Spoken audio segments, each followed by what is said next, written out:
মহাপুণ্যলাভ এবং মানত পূরণের প্রত্যাশায় প্রতি বছরের মতো পুঠিয়ার বড় শিব মন্দিরের শিবশিলায় এবারও অনুষ্ঠিত হয়েছে গঙ্গাজল অর্পণ উৎসব। দেশ বিদেশের হাজার হাজার মানুষ অংশ নেন এই উৎসবে। বিভিন্ন স্থান থেকে ভক্তরা এসে আরানি থেকে ঘট ভর্তি গঙ্গাজল নিয়ে নগ্ন পায়ে 11 কিলোমিটার পথ পায়ে হেঁটে আসেন এশিয়ার বৃহত্তম পুঠিয়ার ভুবনেশ্বর শিব মন্দিরে। এর পাশেই শিবসাগরে গোসল করে পবিত্র দেহে শিবশিলায় গঙ্গাজল অর্পণ করেন ভক্তরা। তাদের সবারই প্রত্যাশা মনের বাসনা পূরণ এবং মহাপুণ্য লাভ।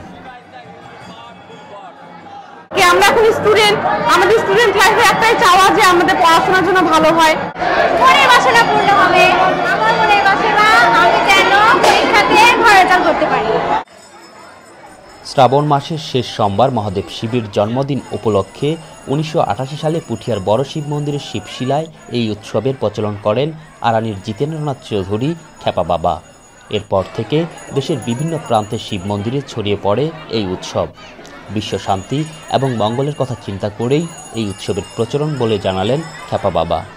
বিশ্ব কল্যাণের জন্য অনেক দূর দূরান্ত থেকে মানসা করার জন্য আসেন, কারো সন্তান, কারো বিবাহ, বিভিন্ন পর্যায়ে এই প্রতিষ্ঠানটা শুরু হয়। মানব কল্যাণের উদ্দেশ্যেই এটা করা, আমার দ্বারা করাইছেন, তাই আমি করতে বাধ্য হই।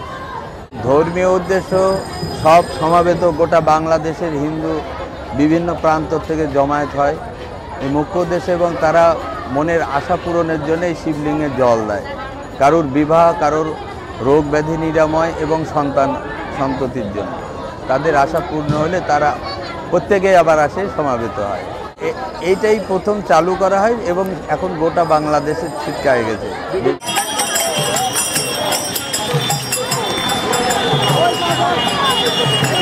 এবারের উৎসবে প্রায় 50,000 মানুষের জন্য 40 মণ চাল এবং 10 মণ ডাল দিয়ে তৈরি করা হয় প্রসাদ। পুঠিয়ার টেরাকোটা কারুকাজ খচিত গোবিন্দ মন্দিরের সামনে দিনভর চলে কল্যাণ সংস্কার সমিতি পরিচালিত মহাপুণ্যনগ্ন পদযাত্রার এই অনুষ্ঠানে ডাল চাল দিয়ে প্রায় 50 মণ খিচুড়ি প্রসাদের ব্যবস্থা করা হয়।